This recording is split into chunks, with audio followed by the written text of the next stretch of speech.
जी नाज़रीन, आप देख रहे हैं पाक न्यूज़ दुबई से और मैं हूं निदराना। हम इस वक्त मौजूद हैं एक निजी रेस्टोरेंट में, जहां पर शौकत महमूद भट्ट साहब ने अपने पोते की खुशी में एक तकरीब दी थी। हमारे साथ मौजूद हैं चौधरी इफ्तिकार साहब, जो लंदन से यहाँ पर तशरीफ लेके आए। ये हमारे मेहमान खुसूसी थे। इनसे पूछते हैं तकरीब के हवाले से कि इनको यहाँ पे आके कैसा लगा। अस्सलाम वालेकुम सर। वालेकुम अस्सलाम जी। सर, आप यहाँ पे तशरीफ लेके आए, आपको इस तकरीब में आकर कैसा लगा? मेरे लिए कोई अनहोनी बात नहीं थी। जैसे सानुल हक बाजवा साहब ने कहा कि भट्ट साहब महफिल जमाना जानते हैं और महफिल में रंग भरना भी जानते हैं, तो अल्लाह ताला ने इनको जो अहलियत दी है, मैं तो हाज़िर हुआ था इनके पोते की मुबारकबाद देने के लिए, और इनकी बड़ी मेहरबानी, इन्होंने तमाम यूएई के दोस्तों को इकट्ठा कर लिया।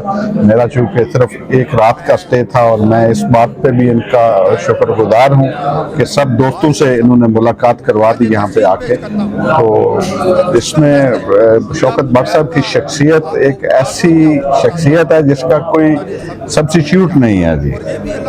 सर, आप लंदन से यहाँ पर खुसूसी यहाँ पे आए हैं, और पाकिस्तानी कम्युनिटी को, दुबई की कम्युनिटी को किस नज़र से देखते हैं आप? मेरा ख्याल है जी, पाकिस्तानी कम्युनिटी जो दुबई की कम्युनिटी है, वो हम लंदन वालों से ये बहुत आगे हैं लोग। इनमें पाकिस्तानियत जो है हमसे ज़्यादा है जी।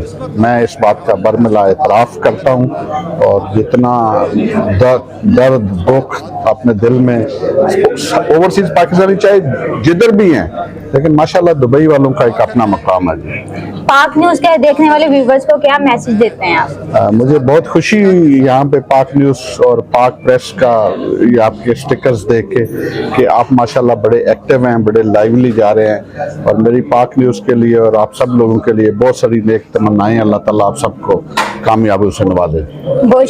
आप देख रहे हैं पाक न्यूज़।